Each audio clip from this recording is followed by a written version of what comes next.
bonjour. Damien Maillot, Exide, et donc Pascal Pitard, Exide. On va essayer de faire un peu l'intermédiaire. Il y a une belle présentation du matériel. Il y aura ensuite la présentation d'un projet BIM. Et entre les deux, il y a l'acquisition des données, sur le terrain. Alors, on va essayer de pas. Je porte toujours un petit peu également sur le matériel et sur le projet BIM, mais on va essayer de faire quelque chose d'assez simple, d'assez général sur un projet concret qui concernait la numérisation des archives départementales à Saint-Denis. En plus, c'est un bâtiment que tout le monde connaît, donc c'était assez sympa de partir de ce bâtiment-là.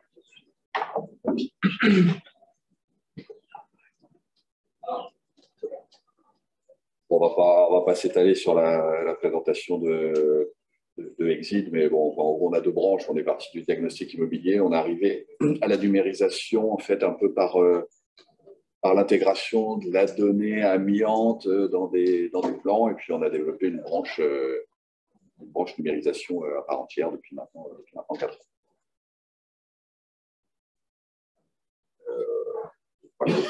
Et c'est peut-être, vous connaissez, je pense, les archives départementales. Vous voyez, donc c'est à Champfleury. La demande était faite par les archives qui n'avaient plus de plan, par exemple, du bâtiment. Oui. Donc le plan des bâtiments avait été égaré. Peut-être pas été archivé, mais bon, enfin, on ne trouvait pas. Donc, il nous avait demandé, le département, vous avez demandé de faire un relevé au départ, un relevé 2D, et puis après, en fait, un relevé 3D pour pouvoir exploiter la maquette. Ça, on a réalisé ça il y a bientôt 2 ans. Donc, voilà, l'opération qui était donc, fournir la maquette 3D et les plans 2D. Sur l'ensemble, si vous voyez le bâtiment, en fait, ce sont deux bâtiments reliés. Donc, il y a une tour et un bâtiment un petit peu plus important avec amphithéâtre, enfin, avec des salles et puis avec toute la partie archive. Il voulait aussi servir de cette partie-là parce qu'il y a des problèmes de conservation de tout ce qui est documents papier un petit peu anciens. Alors, il fallait qu'ils puissent gérer les flux de ventilation, les flux de clim. Est-ce que les rayonnages étaient trop clairs? Tout un réaménagement.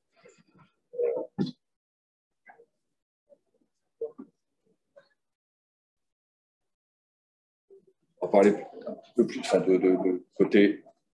de côté vraiment terrain. Après, si vous avez des questions, par exemple, sur les logiciels ou autres, je vous redire sur quoi on a fourni, mais c'est plus là pour essayer vraiment d'être sur le terrain. Donc, il y a les trois phases. Il y a la phase sur le bâtiment lui-même, qui est le relevé de l'information, donc la numérisation du bâtiment. Ensuite, il y a la création du nuage de points, donc, qui comprend aussi l'assemblage et le nettoyage. Je parlais tout à l'heure, parce qu'un nuage de points, il y a beaucoup de bruit, il y a beaucoup de choses, il y a beaucoup d'éléments qui ne sont pas forcément utiles à la maquette. Là, quand on scanne la pièce, nous, à l'intérieur de la pièce, on ne sert à rien, il faut nous nettoyer. Voilà. Il y a des petites choses, ici c'est un très très bon exemple. Quand vous avez le laser qui va frapper les lames des NACO, en plus là, elles sont plus orientées vers l'extérieur et en biais. Ça va créer des petites, on va dire entre guillemets, des petits défauts qu'il faut ensuite rectifier. Donc ça, c'est un peu ça le nettoyage, c'est enlever les éléments parasites, les bruits qui sont pas forcément nécessaires. Et la troisième partie, on parlera l'intervenant après, c'est plus sur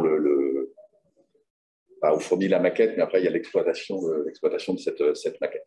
Notre mission, c'était fournir un élément le bâtiment numérisé de façon à après pouvoir exploiter cette maquette, que ce soit en 2D, en 3D, pour l'aménagement d'entretien.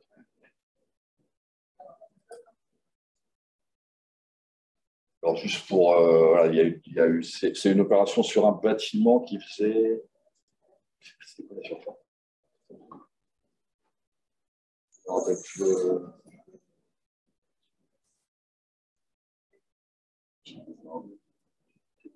Ouais, 7000 mètres carrés. Donc, il a fallu, on a mis deux.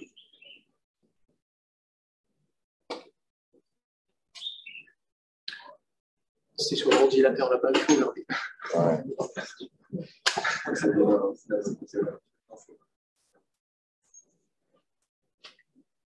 Ouais, donc ouais. Pour cette opération, il y a eu deux scanners. Je ne vais pas retourner sur le matériel, mais en gros, sur des matériels équivalents. C'était avec du pharo. Donc, ça représentait 5 jours à 2 personnes sur le site, au prix des fois un petit peu les difficultés d'accès, par exemple en toiture. Parce qu'on n'avait pas de, on a maintenant on drone aussi quand on a vraiment des toitures qui sont un peu difficiles d'accès, mais voilà, donc ça a été 5 jours à 2 personnes, ça représente 1248 scans quand même, donc 1248 fois entre 1 minute 30 et 2 minutes, voilà, et puis avec évidemment un plan, c'est-à-dire on débarque pas dans le bâtiment, on se dit tiens, on va scanner là, on va scanner là. Il y a un plan qui est fait par les opérateurs sur place à l'avance. Généralement, on commence par l'extérieur du bâtiment, et puis, on va en progressif. Donc, ça faisait un total, en termes, juste pour vous donner une idée, en termes de données brutes. Le nuage de points affiné, il faisait 190 gigas. Ça, c'est le nuage de points. Et après, en données complètes, je crois qu'on est à quasiment 800 gigas de données sur le projet. Donc, ça fait de la masse à traiter, de la ressource, faut un peu de ressources informatiques, et c'est un petit peu long. Une fois que la maquette elle est fournie, c'est assez facile, c'est pas très lourd. Par contre, pour en arriver là, il y a pas mal de données. Je crois que le plus gros qu'on ait fait, pour l'instant, on a dû faire 2 Tera sur un ensemble, sur à peu près 200 logements, 3500 scans, une opération à Saint-Denis. Donc là, ça pèse un peu. Et ce que c'est quand il y a un nombre de scanners vraiment qui est important, quand on dépasse les 1000 scans sur une opération, il faut vraiment qu'il y ait une méthode sur place.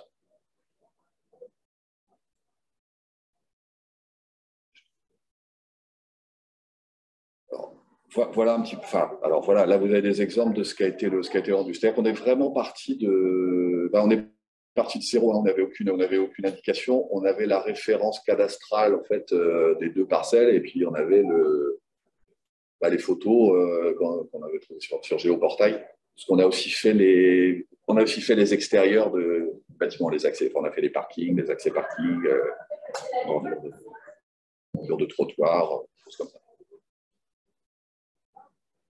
Là, vous avez, on va rebondir un petit peu, mais là, vous avez un exemple de nuage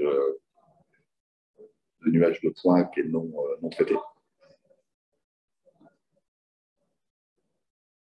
Surface, donc en fait, ouais, on est un petit peu, voilà, pour revenir au niveau des surfaces, c'était un petit peu dessus. Il y avait un bâtiment de 9 niveaux, un bâtiment de 12 niveaux en tout, c'est-à-dire ça va du sous-sol jusqu'aux toitures, et puis ça faisait 9000 mètres carrés de bâtiment, 3000 mètres carrés de toiture, les extérieurs, 5700 mètres carrés. Donc c'était un beau projet. La numérisation des bâtiments, ça peut être, comme vous savez, ça peut être ou une maison ou un immeuble ou un ensemble d'immeubles. Enfin, on n'a pas trop de. La limite, c'est la limite de stockage des données, à la limite de leur traitement. Bon, ensuite, là, vous avez une présentation un petit peu de ce qui a été du rendu par rapport au groupe.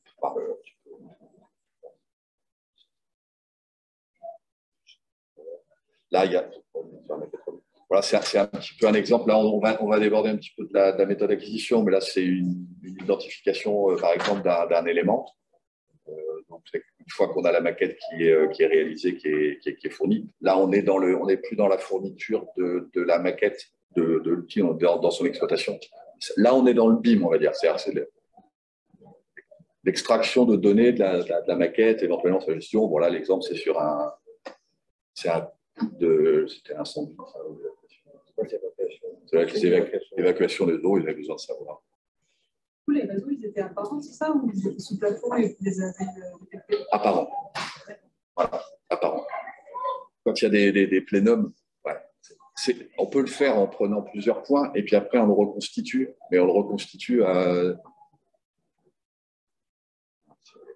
où on peut réintégrer ensuite si le réseau a été, il y a un plan du réseau, on peut le réintroduire dans la maquette, même s'il est théorique. Là, on va arriver aux limites du mélange de l'acquisition de données sur place avec des données extrapolées de plans. Voilà, c'est un peu comme si c'est comme si vous voulez, tous les étages, par exemple, a été sur une tour, à un moment, vous avez 4 ou 5 étages, ils sont censés être empilés, censés être les mêmes étages. Vous pouvez dire, je fais le rez-de-chaussée, le R+1, et puis je ne vais pas aller scanner le R+2, le R+3. Je vais recommencer le R+4 parce qu'il est différent avec les toitures. Ça, c'est... Bon, chacun travaille comme il veut, mais nous, honnêtement, c'est une méthode de travail qu'on ne fait plus. C'est on scanne tout ou on ne scanne pas. Il y a des incohérences, il y a des erreurs, il y a des trucs qu'il faut reprendre. Le temps de reprise par les dessinateurs, parce que faut pas se leurrer, c'est super. Tout le monde connaissez maintenant un petit peu, c'est bien, c'est de la super technologie. Oui, la technologie sert à l'acquisition de données, il y a des aides avec les plugins et tout, mais c'est du travail humain. Hein. Pourquoi on parle de travail humain quand on entièrement à la réunion? Ça se fait, ah ouais. L'échange. C'est quand vous avez un petit projet, une maison, c'est-à-dire que la personne qui va sur site va pouvoir faire lui-même, sortir lui-même la maquette, par exemple, parce qu'il n'y a pas un énorme travail. Après, quand c'est des projets qui sont un petit peu plus importants, il y a toujours des allers-retours entre la personne qui a été sur place, qui va demander des infos, la personne qui a scanné et tout. On a, comme tout le monde, on a essayé, hein, parce que vous avez le monde entier sous-traite la donnée. Alors, le résultat après, bon, et puis les échanges, moi, je ne parle pas très bien indien, par exemple, et puis, alors encore roumain, c'est facile, hein, parce qu'il parle super bien français et tout, mais bon, il y a pas. Donc, il y a beaucoup d'échanges, il y a beaucoup de communication, ça se fait, c'est un peu un échange tripartite entre la personne qui a été sur le terrain, la personne qui va dessiner, qui va déjà, quand elle n'a pas été sur le terrain, qui va vérifier déjà et assembler. Il y a déjà beaucoup de questions à se poser parce qu'on a Renaud qui est là, qui a fait nos ingénieurs et qui s'amuse à faire du contrôle, de la vérif, de l'assemblage, de la cohérence. Et vous avez beaucoup d'échanges aussi avec la personne qui vous a missionné, avec le donneur d'ordre. Les besoins sont souvent, les cahiers des charges sont détaillés, des fois pas assez, des fois on ne sait pas, on a fait ça on n'a pas bien fait. Donc c'est vraiment, avant d'arriver à la fourniture d'une maquette définitive, il y a beaucoup d'échanges. Là, c'est pour donner, bon, c'est ce que a été présenté tout à l'heure. Vous avez la différence entre le nuage sur les réseaux, là, dans le palier, voilà, vous avez le nuage de points, et puis vous avez la 3D. Alors ça, les plugins sur les réseaux, ça marche assez bien.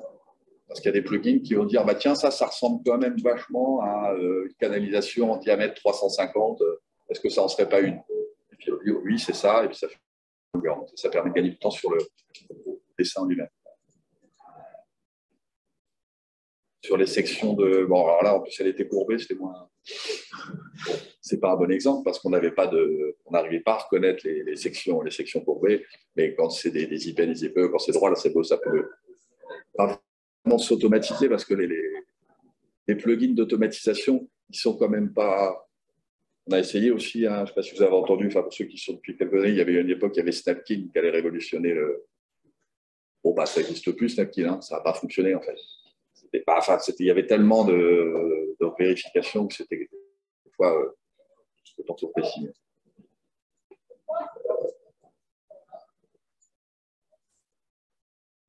Après, on a refait un petit topo pour quel était l'intérêt de passer par la numérisation. Bah, avec la description du matériel que vous avez fait, vous voyez bien que c'est quand même du matériel qui est quand même précis, même si pour encadrer le processus d'acquisition et puis son fonctionnement.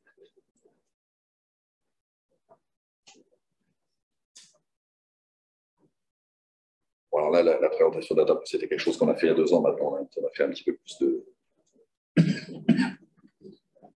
d'expérience. Alors, il y avait un truc qui était sur les défauts. Ah ouais, alors, la difficulté, bon, la difficulté, par exemple, là, on n'allait pas demander aux archives départementales de déménager les archives pour scanner. C'est pour ça que le bâtiment aurait été vide d'aménagement. On aurait fait moins de 1248 scans. Mais pour recouper les informations, on a expliqué tout à l'heure, il faut que les scans ils se recouvrent en partie les uns les autres de façon à ce qu'il y ait des points qui soient en commun sur chaque scan. Et là, c'est vrai que quand on avait les grands rayonnages comme ça, là, ça a été... voilà, ça a été un petit peu. Il a bien fallu réfléchir aux endroits où passer les scans, à chaque fois savoir qui recouvrait bien. Enfin, il y a un petit peu compliqué. Il y a eu pas mal de. On n'a pas pu avoir les locaux vides. Alors, c'est dommage, c'était en plein pendant le confinement, il me semble. Donc, ça aurait été. On aurait bien aimé le faire pendant le confinement, mais on n'a pas eu l'autorisation. Là, il n'y avait vraiment personne sur site. Et quand vous avez des personnes qui vont... Alors déjà, une personne dans une salle qui est immobile, comme on l'est là, ça fait un bruit. Mais quand vous avez, par exemple, quand vous scannez un collège, c'est bien qu'il y a des moments, il ne faut pas scanner la cour d'école, enfin la cour au moment de la récréation. Là, ça fait vraiment beaucoup de temps passé pour renettoyer et conserver. Vous voyez, le but là, c'était pas de...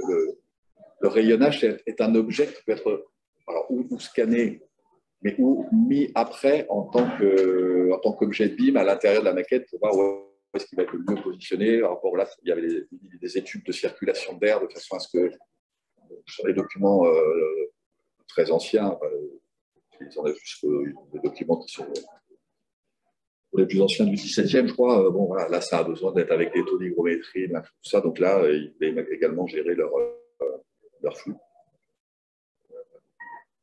Le deuxième point la difficulté qui peut être rencontrée, c'est essayer de faire de l'assemblage avec du plan fourni, puis après on s'aperçoit qu'il n'est pas tout à fait bon. Enfin, voilà, on veut des fois tenter d'économiser du temps, et puis en fait on n'en économise pas.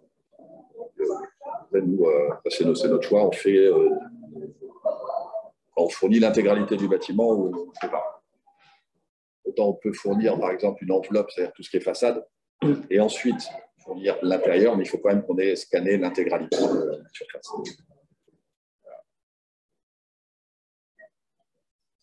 Bon, après, voilà ce que disais, il faut bien identifier toujours les demandes du donneur d'ordre, parce que ça va déterminer aussi le temps de scan, parce que plus un scan est long, et plus il est précis. Le scan, ils font au plus rapide, ça doit tourner, je ne sais pas, faire la tour en une minute, et au plus long, on est à monter jusqu'à 4 minutes, 5 minutes après ça, il faut des photos, couleurs, le trajet, enfin, c'est un petit peu tout. Il faut vraiment savoir ce qui est demandé, bien définir le besoin.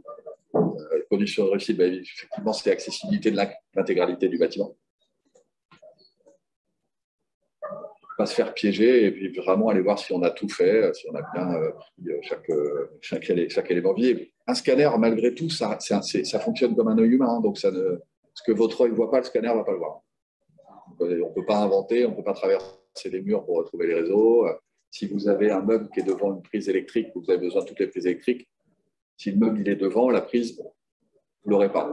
Il faut que vous alliez voir, vous sachiez. Après, on peut réindiquer, attention à cet endroit, bien penser à redessiner une prise ou à la repositionner, que ce soit un modèle générique, que ce soit la prise au réel. Bon, ça soit pour les échecs. Ensuite, les marges de progrès, le matériel, il évolue très vite. Son coût baisse un petit peu aussi, en fonction de l'évolution.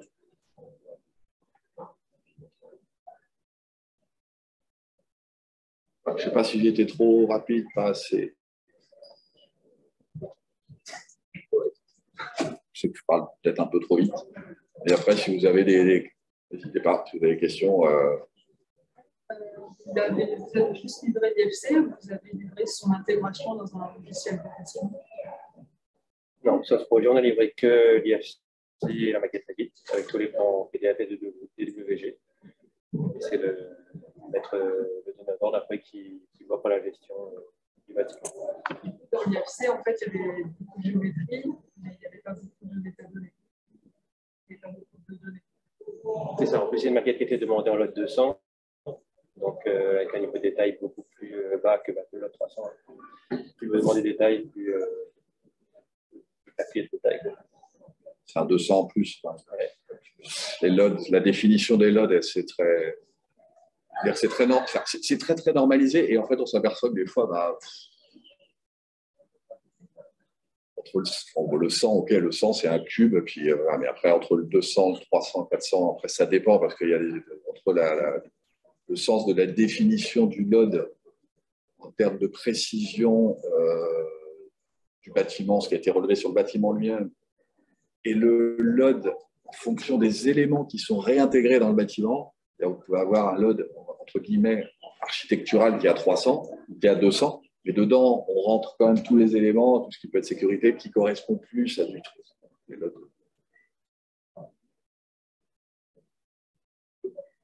Au niveau du végétal, qu'est-ce qui s'est passé? Pas des abords du bâtiment. Il faut nettoyer. Alors, on a gardé, je crois qu'on avait gardé. Nous, on a gardé Il y en a quelques, quand on a fait les extérieurs, on a gardé quelques arbres quand même. C'est pas les plus importants. Ouais, les plus grosses dimensions, il fallait les garder. C'était la demande. Ah oui, en fait, les essences les plus importantes, on nous a demandé de les garder. Donc, on les a scannées aussi. Et après, le reste, on nettoie. On enlève, quoi. Ça nous arrive, ça, c'est des noms qui nous arrivent souvent quand vous avez une personne qui va faire un réaménagement de terrain. Ou même quand on le fait, bon, parce qu'on fait par drone aussi, garder les grands arbres, enlever les petits. Ah oui, alors après, c'est à savoir c'est quoi un grand arbre, à partir de quelle taille. Pour nous, un arbre, la végétation, c'est un bruit. Enfin, ça nous gêne, quoi. Donc on l'enlève. Mais si on nous demande de le garder, on peut le garder. Ça va évoluer avec l'intérêt. Ça va même évoluer. On a un projet sur chemin de la Vanille, enfin, sur un réaménagement qui était assez sympa sur une très grosse maison. Il fallait vraiment que c'était important. C'était un aménagement global, terrain plus maison.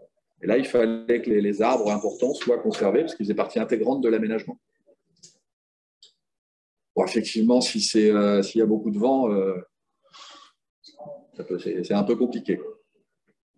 Est-ce que votre client a demandé des nuages de points? Non, voilà. Si vous les demandez, vous les transmettez? Oui, on leur avait demandé, le nuage de points, il est propriété du client. C'est à lui, on va sur lui, donc on peut lui. C'est un souci de stockage en fait, parce que c'est un peu. Quand on vous demande un nuage de points, vous transmettez de quelle façon au client? Le nuage de points? Oui, c'est par clé USB ou par. Obligatoirement pas disque dur. C'est disque dur. Disque dur? Ouais. Il n'y a pas de transfert, c'est pas suffisant. 800 gigas, 8 transferts. Voilà, non, ça passe pas. Ouais, non, on a essayé, non, mais des fois, on a essayé, mais même pour nous, quand on est au bureau, des fois, rien que pour les transférer, ça prend la nuit, quoi. Enfin, c'est pas tout le week-end. Des fois, on a essayé, moi, je me rappelle, revenant, redémarrer parce que ça avait planté, ça faisait 12 heures que ça tournait. Oui, bien sûr. Ça chauffe, alors de tout. Il fait moins 10 dans les. Même quand ça fait les assemblages, le matériel chauffe un peu, donc il fait très frais dans les bureaux. Il fait très très frais. On a une demoiselle qui bosse avec nous, elle a même un ventilateur rien que pour ses jambes, parce que la tour n'est pas réfrigérée. Celle-ci, vous voyez, c'est. Je peux vous donner une allocation. Ouais. En fait, nous, on fait l'allocation sans règle de bruit du matériel de la journée. Et typiquement, il y a un client qui va louer faire PC pour une journée. On va faire à peu près 100 scans dans la journée.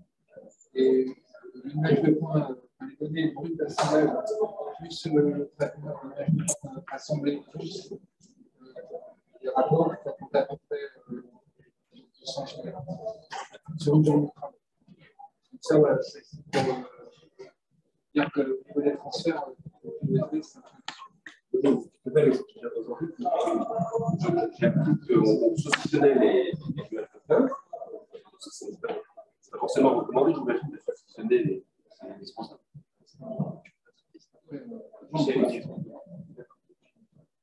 Ça dépend si on veut, enfin, on peut avoir juste un bâtiment dans une cité.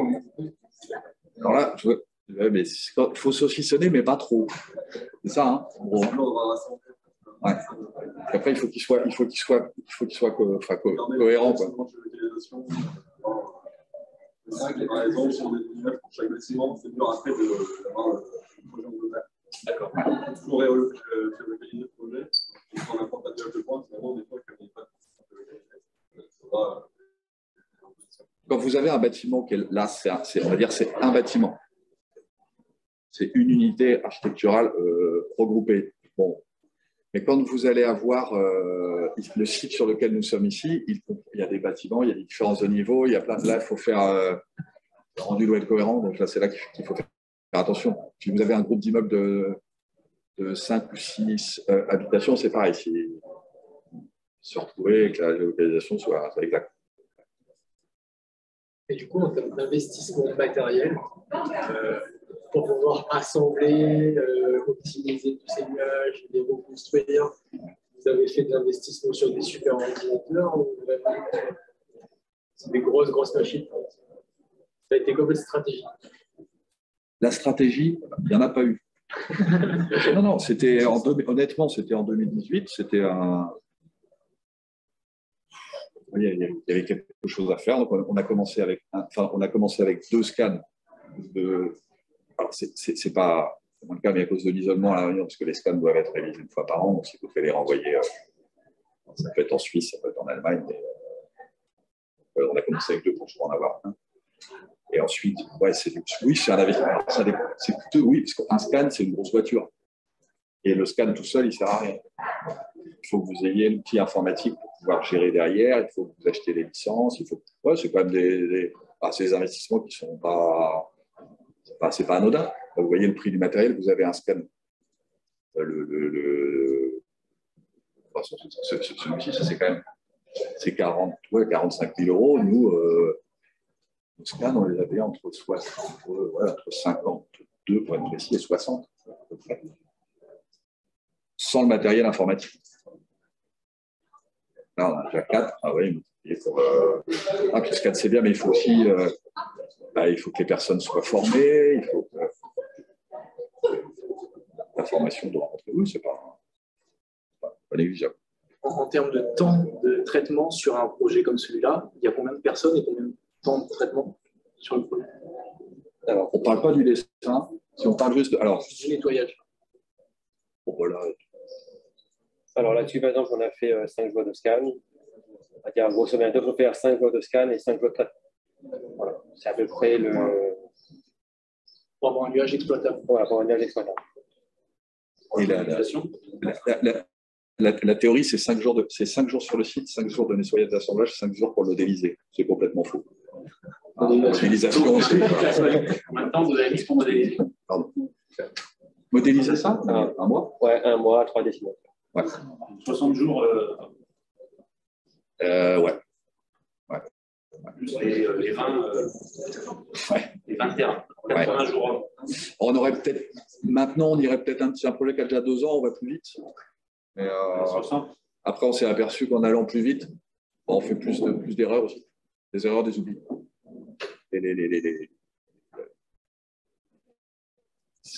Il n'y a malheureusement pas encore de ciel qui permet de dire tiens, là, il semblerait que quelque chose ait été oublié. Enfin, ça viendra probablement, mais pour l'instant, on n'est pas encore là. Je sais que vous voulez poser une question. Je suis désolé, tout à l'heure.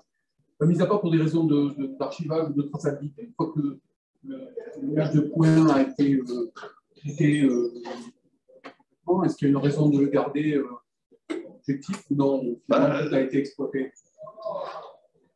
Nous, on va le conserver. Alors, nous, par principe, on conserve parce qu'on ne sait jamais si le client le demande, il ne nous l'a pas demandé, puis à un moment, il va nous le demander. C'est-à-dire qu'au bout de quelques années, là, on a déjà on a un paquet d'opérations stockées et on va en avoir, j'espère, encore plus dans les années à venir. Donc, ça commence à prendre vraiment de la place. Là, on posera la question et après, on peut aussi une solution éventuellement d'archivage, mais là, il faudra qu'on fasse un système de mini OVH, je ne sais pas, on stocke les données, mais il n'y a pas non plus un intérêt Voilà, une fois qu'il a été à conserver le. il n'y a pas besoin de conserver le type fichier. Les fichiers, c'est celui qui a la taille. Ouais, parce que c'est quand même 2 millions de points à ce monde, ça pèse. Le stockage des points, des projets après, c'est vrai que c'est une question, et même pour les maîtres d'ouvrage, est-ce qu'ils sont en capacité? Nous, on peut le faire, enfin, nous, je veux dire, on peut le proposer, on a un peu de capacité de stockage. Après, on a du NAS, mais après, sinon, c'est. Il y a combien de 200 gigas là, 200 gigas le nuage de points, mais c'est 800 gigas à peu près tout le projet avec toutes les données. Ouais. Donc on imagine une entreprise un projet comme ça tous les 2 mois. Non mais tout ce qui existe, c'est un problème et c'est un coût. Oui, ça coûte. Bah, de toute façon, l'impact non négligeable. L'archivage, c'est un coût. Il y a des vraies questions. Honnêtement, il y en a moins d'une demande spécifique en disant. On a un autre 400 après tout. Ouais. Soit en rescan ou soit en utilisateur. Le réexploiter, ça dépend comment ont été faits les scans.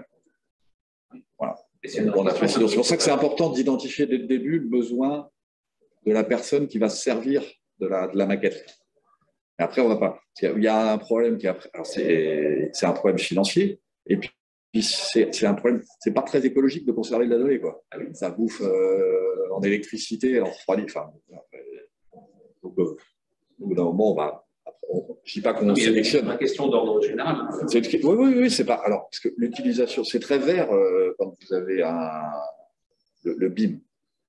Il n'y a plus de papier, mais la chose c'est fait. Mais si vous décompensez, c'est un autre débat, mais si vous décompensez tout votre côté absence de papier, enfin un travail collaboratif, l'absence de déplacement, des choses comme ça, et que vous bouffez des gigas d'électricité pour refroidir ça sur les. Nous, quand ça mouline au bureau, des fois tout le week-end, rien que pour faire du nettoyage, des choses comme ça, les clims, elles sont vives, les clims, elles sont à fond, quoi. Parce que ça ne va pas aller en s'améliorant. Alors, bon, après, sur les matériels sont de plus en plus performants. Oui, mais il y a avec des fois, il y a du matériel réfrigéré, enfin, refroidissement liquide, mais de toute façon, c'est. Je parle de performance du scanner. Il y a 10 ans, on scannait des résolutions pas importantes. Aujourd'hui, voilà, c'est l'optimisation de l'acquisition, parce que derrière, ça va poser un problème. C'est les métadonnées, hein, tout ça. Le problème n'est pas un problème d'ordre général. Vous allez stocker, peut-être qu'eux, en tant que maître d'ouvrage, ils vont stocker. Alors ça, on évite quand même, puis même eux, parce que le maître d'ouvrage, souvent, il n'est pas non plus. Non, mais il va stocker. L'architecte qui va travailler dessus va peut-être stocker. Le nuage de poids, la maquette elle-même, ça va. Oui, c'est pas le nuage que vous. Mais le nuage, non, pas que même nous, parce qu'au bout d'un moment, on n'arrête pas on a des NAS. C'est pour ça qu'il y a et puis on a du disque dur. La priorité, c'est vrai que nous, en la chambre de métier, nous avons fait un scan du bâtiment. Et c'est vrai que ne serait-ce que de transmettre à différents partenaires, ça nous pose des difficultés. Et au niveau du nuage de points, ce qui nous apparaît, a priori, c'est plutôt le code data. C'est-à-dire que le nuage de points aille vers une solution de code data. Celui, par exemple, moi je m'intéresse aux arbres pour des questions thermiques. Là, je peux récupérer une portion de notre scan, nuage de points peut-être, sur la partie de la frontale, par exemple. Ouais. Ah oui, ok, ouais. Pourquoi c'est le ProRhino qui vous pose des problèmes Entre autres, mais ce que je veux dire, c'est que la notion de open data sur le nuage de points, effectivement, je pense que c'est qu'il pourrait peut-être mutualiser. De toute façon, la donnée, c'est un problème. Le stockage, oui. Ça, c'est. Mutualiser, sauf que tu as une notion de confidentialité. Les plans de la préfecture en 3D, je ne peux pas les déposer sur quelque chose qui n'est pas sécurisé ou sur un OVH d'ailleurs. Non, mais non, il faut avoir un accord. Si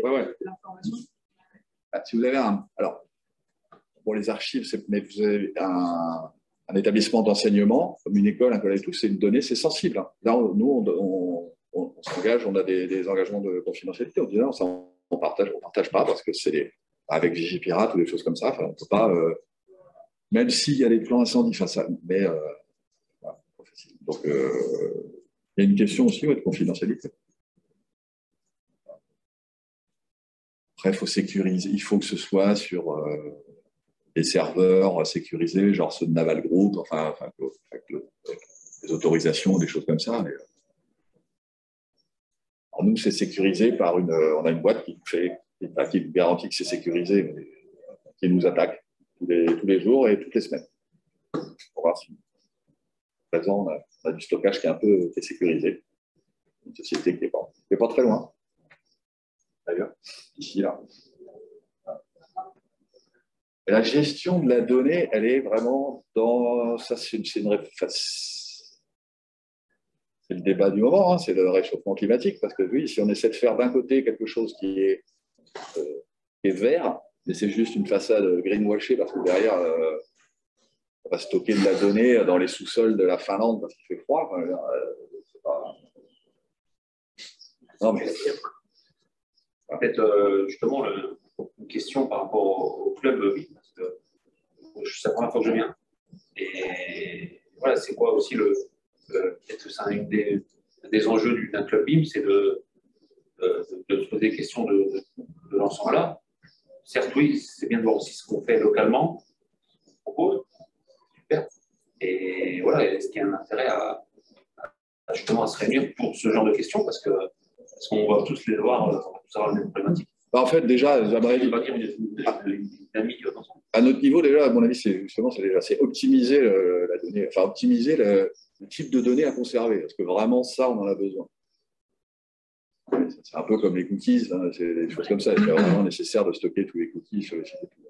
L'IFC, ça ne peut pas aller changer d'air. L'IFC d'un bâtiment comme ça se fait max 100 mégas. Ouais, ça c'est. L'IFC, c'est léger. Si elle ne sert plus, Oh, il faut être sûr qu'elle ne sert plus. Ouais, au bout d'un an ou deux. Ouais. On ne sait pas. Ce qu'on a dire, c'est pas un système genre de décennal comme le bâtiment. Non. Vous êtes tenu de garder les choses pendant, je sais pas. La décennale est nécessaire si on fait ensuite, il y a une partie assistance à maîtrise d'ouvrage. Là, c'est de la numérisation d'un bâtiment. On a une RCP, parce qu'on fait des plans d'existant. En plus, le bâtiment, comme généralement on fait du plan de l'existant, le bâtiment il est déjà debout, donc il devrait le rester. Enfin, c'est pas comme une assurance archi pour conception. Quoi. S'il tombe, c'est pas de notre faute. Et par contre, du coup, si maintenant je fais ça pour une réno et vous me livrez quelque chose et je m'aperçois quand je commence le chantier que tout est faux, que les longueurs ne vont pas du tout et que ma rénovation elle est à reprendre depuis le début, ça se passe comment au niveau garanties qui sont amenées ou pas d'ailleurs, je sais pas. Si vous faites une réno et que la personne va l'utiliser, généralement ça va être un architecte, ce sera le problème de l'architecte, pas le nôtre. Je simplifie, mais en fait, c'est du lidar, c'est du laser. Il n'y a pas, les mesures à la marge. En gros, la marge d'erreur, c'est comme si vous mesurez avec 1 mètre, vous allez avoir la marge d'erreur peut-être de votre mètre. Là, c'est du laser. Il y a quand même. Non, je ne peux pas dire ça. Il y a le matériel, il y a le métier de l'assemblage, le métier de la modélisation. Additionner les trois. Il y a toujours. On ne peut pas dire qu'on a 1 centimètre. C'est une illusion. C'est pas vrai, ça n'existe pas. Après, on a des outils de contrôle de cohérence. Voilà, mais derrière. On a des heatmaps.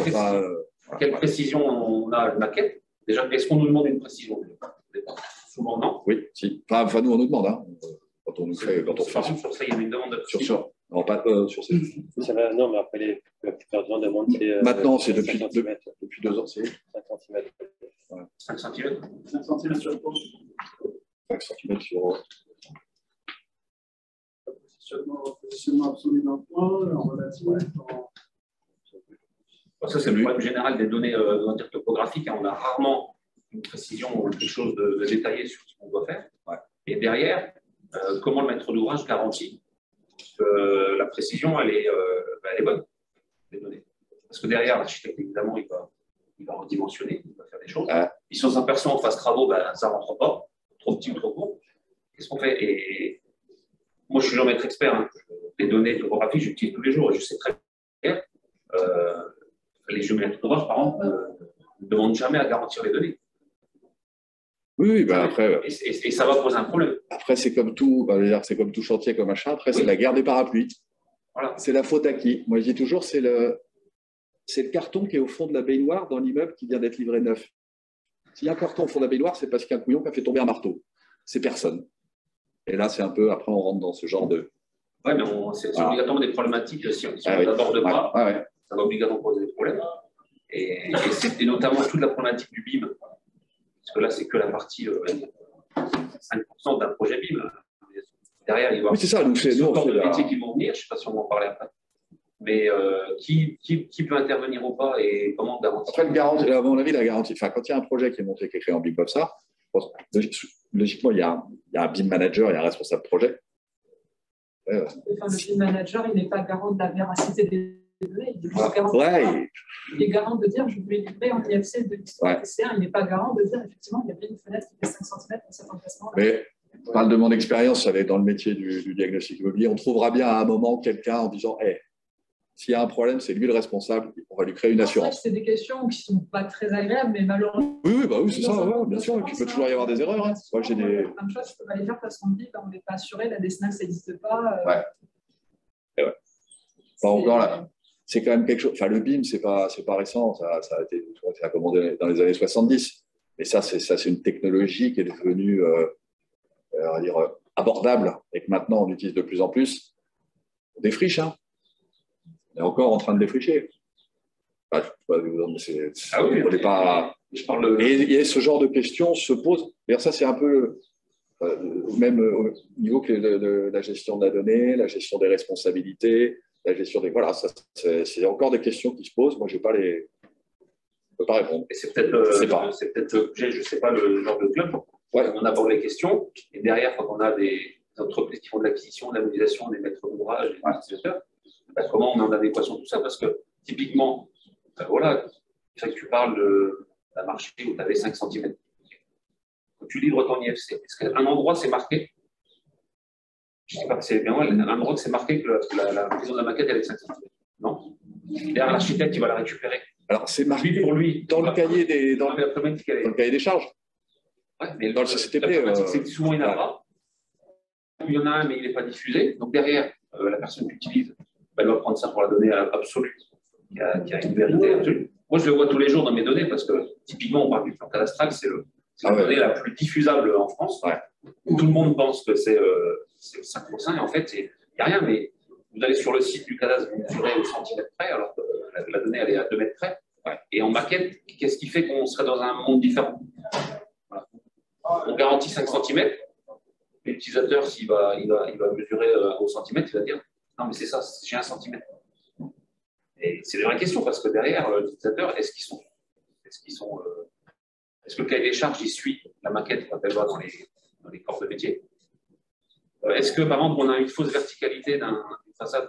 Est-ce qu'on va l'indiquer dans la maquette? Tout ça, c'est des choses qui ne sont pas prévues puisque, à des bases, la maquette 3D, c'est fait pour faire du neuf, c'est pas fait pour faire du construit. Alors, on dérive la chose, ça donne plein de possibilités. Aujourd'hui, la pression de la donnée, on est très peu sensibilisé là-dessus.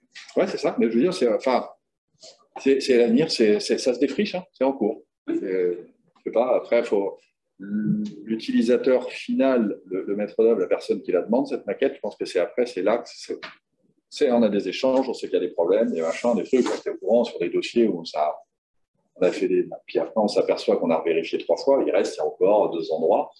Alors que même ça a été contrôlé par un autre qui dit ouais c'est bien, et ben en fait tiens il y a encore ça. Ça dépend de la finalité.